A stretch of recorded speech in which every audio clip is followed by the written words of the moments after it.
दोस्तों, जब kinky tell और मिस्टर टी ने एक मजिंगी लेंस शेर को मार गिराया तो उन्होंने सोचा कि ये उनकी बड़ी जीत है, लेकिन ये उनकी सबसे बड़ी भूल थी। भाई की मौत के बाद मजिंगी लेंस शेरों में बदले की आग भड़क उठी। वो गुस्से से पागल हो जाते हैं और रात में ही निकल पड़ते हैं इन दोनों भाइयों को ढूंढने। उनकी चेतावनी भरी दहाड़ों से पूरा जंगल सिहर उठा था। ये दहाड़े सुनकर मिस्टर टी और किंकी टेल भी समझ चुके थे, ऐसे में मजिंगी लेंस शेरों से टकराना मौत से टकराना है, क्योंकि मजिंगी लेंस शेर युवा, ताकतवर और गुस्से से भरे थे। कुछ समय तक ये दोनों किसी तरह से बचे रहते हैं, लेकिन एक दिन किस्मत की पकड़ ढीली हो जाती है और किंकी टेल मजिंगी लेंस शेरों के हाथों लग जाता है। बदले से भरे चारों मजिंगी लेंस शेर अकेले किंकी टेल पर टूट पड़ते हैं। किंकी टेल भी समझ जाता है यही उसका अंत है। भले ही किंकी टेल अकेला था, लेकिन था तो वो किंकी टेल, दमदार, दिलेर और मौत से भी भिड़ जाने वाला। अब चारों मजिंगी लेंस शेर उसे घेर लेते हैं और बारी बारी से उसे काटना, नोचना और घसीटना शुरू कर देते हैं। किंकी टेल अकेले उनसे लड़ते लड़ते अपने भाई को भी आवाज लगाता है, और एक चटकदार आवाज जो जंगल के शोर शराबे को भी धीमा कर देती है। ये आवाज थी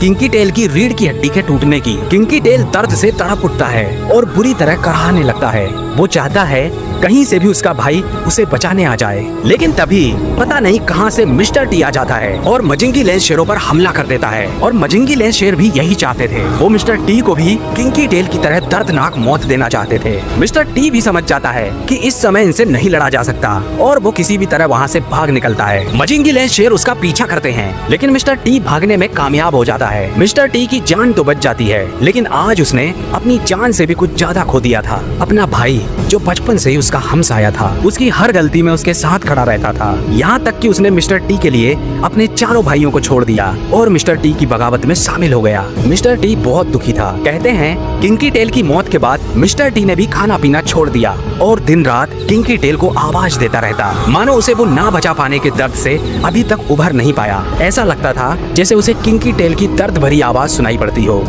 और एक दिन वो अचानक कहीं गायब हो जाता है।